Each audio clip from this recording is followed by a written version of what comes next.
സർക്കാരിനും സിപിഎമ്മിനും കനത്ത തിരിച്ചടിയാണ് പെരിയ ഇരട്ടക്കൊലക്കേസിലെ സിബിഐ കോടതിയുടെ വിധി. സിബിഐ പ്രതി ചേർത്ത സിപിഎം നേതാക്കളിൽ 4 പേർ കുറ്റക്കാരെന്ന് കണ്ടെത്തിയതോടെ ഇരട്ടക്കൊലപാതകത്തിന് പിന്നിൽ വ്യക്തിവൈരാഗ്യമെന്നും കേസിൽ പാർട്ടിക്ക് ബന്ധമില്ലെന്നുമുള്ള സിപിഎമ്മിന്റെ വാദവും പൊളിഞ്ഞു. കേസിൽ കോൺഗ്രസിന് നിയമസഹായം നൽകി വന്ന അഡ്വക്കേറ്റ് CK ശ്രീധരനെ സ്വന്തം പാളയത്തിൽ എത്തിച്ചു നടത്തിയ രാഷ്ട്രീയ നീക്കങ്ങളും സിപിഎമ്മിന് ഇക്കാര്യത്തിൽ ഗുണം ചെയ്തില്ല. പ്രതികളെന്ന് കണ്ടെത്തിയ സിപിഎം നേതാക്കളെക്കുറിച്ച് നോക്കാം ആദ്യം.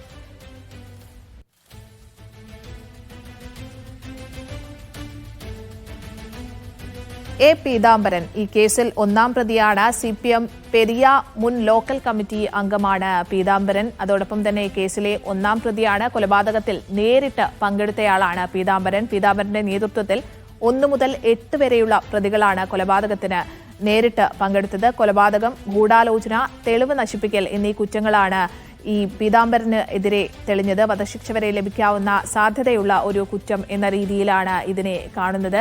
KV കുഞ്ഞിരാമൻ 20-ാം പ്രതിയാണ്. ഉദുമ മുൻ MLA ആണ് KV കുഞ്ഞിരാമൻ.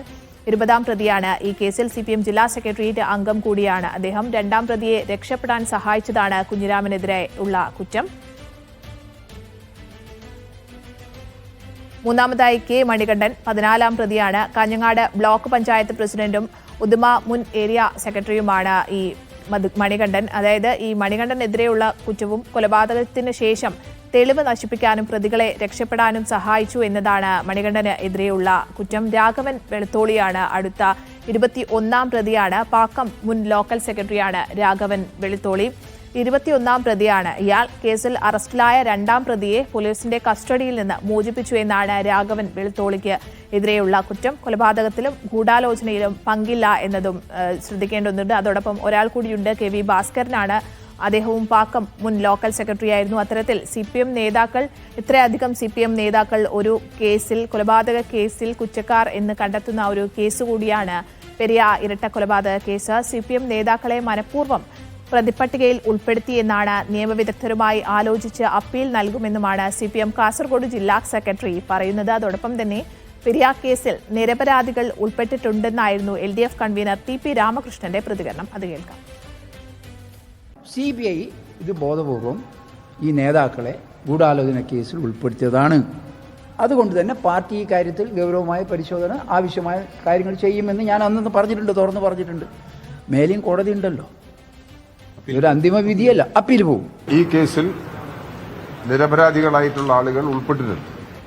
അതിന്റെ എല്ലാം വിശദാംശങ്ങൾ പരിശോധിച്ച് നിയമ നടപടി സ്വീകരിക്കാനേ സാധിക്കുള്ളൂ.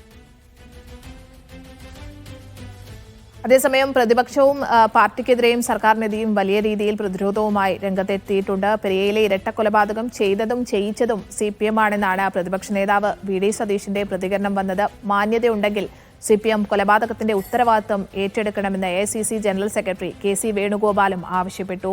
കൊലപാതകികളുടെ പോളിറ്റ് ബ്യൂറോ മെമ്പറാണ് മുഖ്യമന്ത്രിയെന്നായിരുന്നു രാഹുൽ മാങ്കൂട്ടത്തിലിന്റെ വിമർശനം. അത്തരത്തിൽ CPMനെതിരെ ആഞ്ഞടിച്ചാണ് പ്രതിപക്ഷം രംഗത്തെത്തിയത്. അതൊക്കെ കേൾക്കാം. ഇത് കൊലപാതകം ചെയ്തതും ചെയ്യിച്ചതും എല്ലാം ചെയ്തത് CPM ആണ്.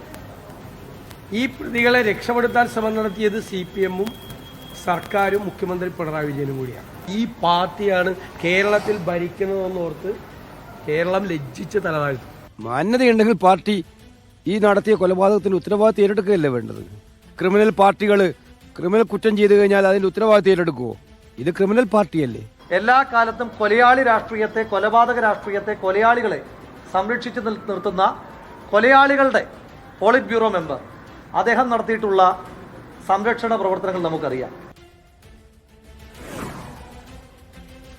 പെരിയ ഇരട്ട കൊലപാതകത്തിന് പിന്നിൽ ഉന്നത രാഷ്ട്രീയ ഗൂഢാലോചന നടത്തുന്ന കോൺഗ്രസിന്റെ വാദത്തിന് ഇന്ന് ഇപ്പോൾ വന്ന CBI കോടതി വിധി ബലം നൽകുന്ന രീതിയിലാണ് ഇന്ന് വിധി വന്നത്. തദ്ദേശ തെരഞ്ഞെടുപ്പിന് മാസങ്ങൾ മാത്രമാണ് ഇനി ബാക്കി നിൽക്കുന്നത്. അത്തരത്തിൽ ഈ വിധി CPMന് രാഷ്ട്രീയമായി കനത്ത തിരിച്ചടിയാകാനുള്ള സാധ്യതയും മുന്നിലുണ്ട്. സമ്മേളന കാലത്തുണ്ടായ കോടതി വിധി പാർട്ടി വേദികളിലും ഒരുപക്ഷെ സജീവ ചർച്ചയാകാനും സാധ്യതയുണ്ട്. അത്തരത്തിലുള്ള കാര്യങ്ങളിലും സംശയമില്ല. എന്തുതന്നെയായാലും TP വധക്കേസിനു ശേഷം കേരളം ഏറ്റവും കൂടുതൽ ചർച്ച ചെയ്ത CPMനെ വലിയ രീതിയിൽ പ്രതിരോധത്തിൽ ആക്കിയ കേസാണ് പെരിയ ഇരട്ട കൊലപാതകം. ഇനി ജനുവരി 3 വരെ, അടുത്ത വെള്ളിയാഴ്ച വരെ കാത്തിരിക്കാം വിധി വരാൻ.